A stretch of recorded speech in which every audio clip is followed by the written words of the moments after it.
Olá, senhores, tudo bem? Professora Diana Faustino.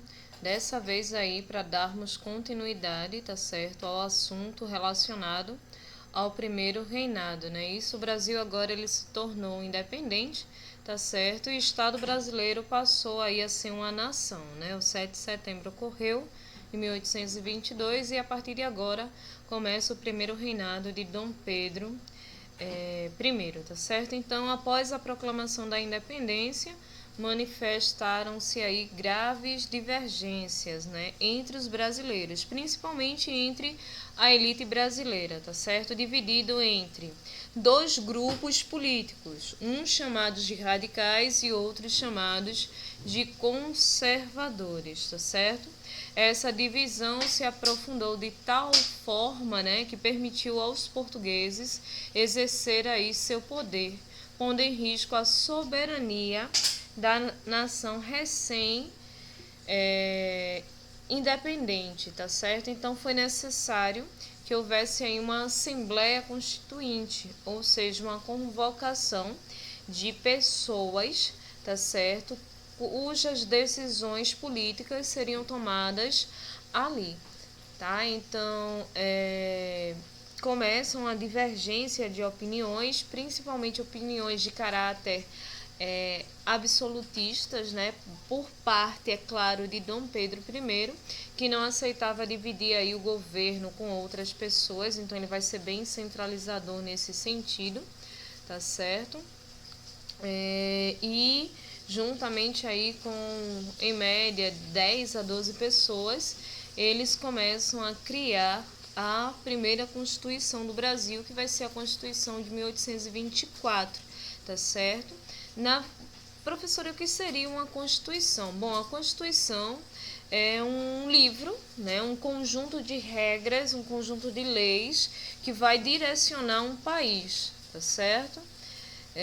Muito conhecida nesse período como Constituição da Mandioca. Isso porque era um produto muito evidente aqui na região e o Brasil, vocês sabem que desde sempre é agrário, né? Isso, então, é claro que essa Constituição foi uma Constituição que foi necessária, mas foi uma Constituição que atendeu aos desejos do imperador. Então, assim, era uma Constituição que beneficiava a aristocracia, ou seja, as pessoas de dinheiro, tá certo? Funcionava da seguinte forma, tá? Havia aí o poder legislativo, né? Que seria quem o poder legislativo? Os senadores, a Câmara de Deputados, essa galera iria criar as leis, tá certo? Haveria o poder executivo, e quem era o poder executivo? A pessoa que está encabeçando o país, nesse caso o imperador Dom Pedro I. E o poder judiciário, que é aquele que vai aí julgar as leis, né, eleitas lá no poder legislativo, tá certo? E acima desses três poderes estavam quem? O imperador. Então, assim, não adiantava uma decisão ter sido tomada no poder legislativo, na produção das leis, ou no poder executivo, que era o próprio imperador, ou pelo poder judiciário, sem antes passar pela decisão, tá certo, do imperador. Essa decisão, esse poder centralizador, era chamado de poder moderador, tá certo? Foi criado nessa Constituição, né, as províncias, e nela também foram eleitos os presidentes das províncias. As províncias é o que corresponde aos estados hoje, Pernambuco, Paraíba, Ceará e por aí vai, tá certo? Então eram tipo as províncias de Pernambuco, a província do Maranhão, a província e por aí vai, tá certo? Então havia aí essa divisão em províncias. Houve também a abolição de crimes cruéis, mas se manteve nessa Constituição a escravidão, por exemplo. A escravidão ela não vai ser abolida, tá certo? E também, assim, a questão dos direitos para pessoas pobres, negras, mulheres e indígenas também não vai ser aí direitos que serão prioridades nessa primeira Constituição do Brasil, não, tá certo? O Brasil era dividido em 4 poderes: executivo, legislativo e judiciário, tá certo? Mas quem comandava todos esses 3 poderes era o poder moderador, instituído por quem?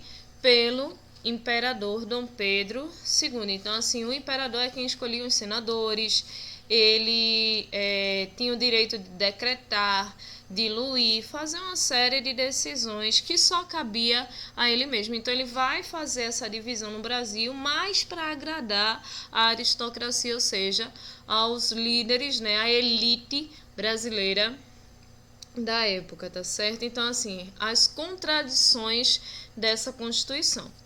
Todos eram livres e iguais perante a lei, mas havia escravidão, tá certo?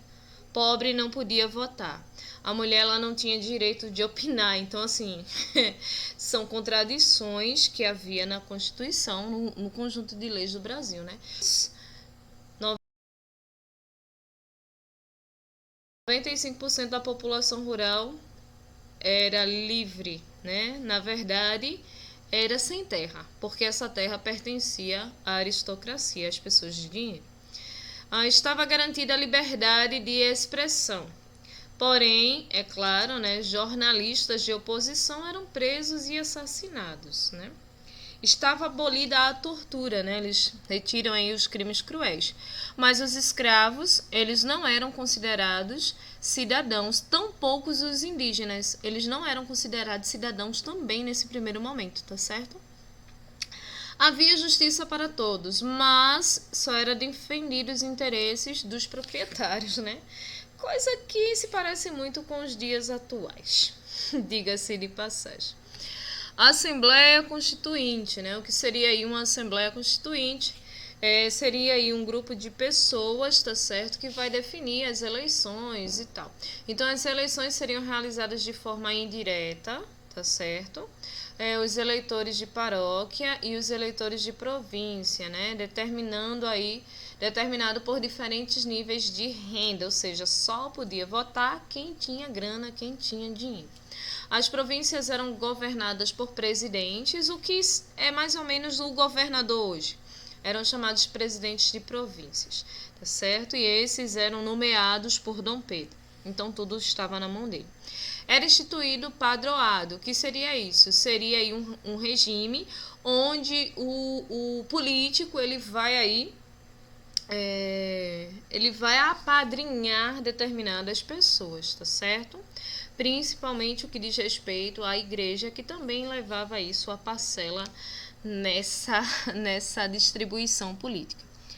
A Constituição de 24, tá certo? Tinha aí a monarquia constitucional, ou seja, eu tenho a figura do imperador, mas eu tenho a divisão dos poderes legislativo, executivo e judiciário, né? Eu vou ter mandando nesses poderes o poder moderador.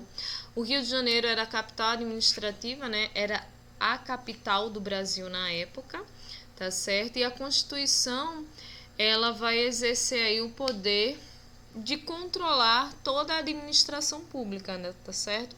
O Senado era responsável pelo poder legislativo, ou seja, criavam as leis e eles tinham cargos aí para a vida inteira, tá certo? Até a sua morte, vitalícias. Então, assim, ninguém podia tirar eles desse poder.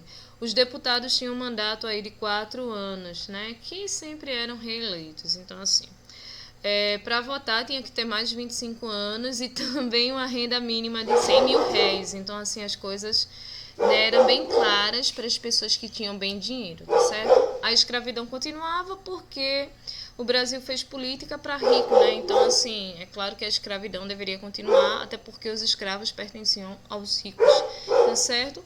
E, teoricamente, o poder era dividido, mas na prática, quem mandava em tudo? O imperador. Então, ficou elas por elas.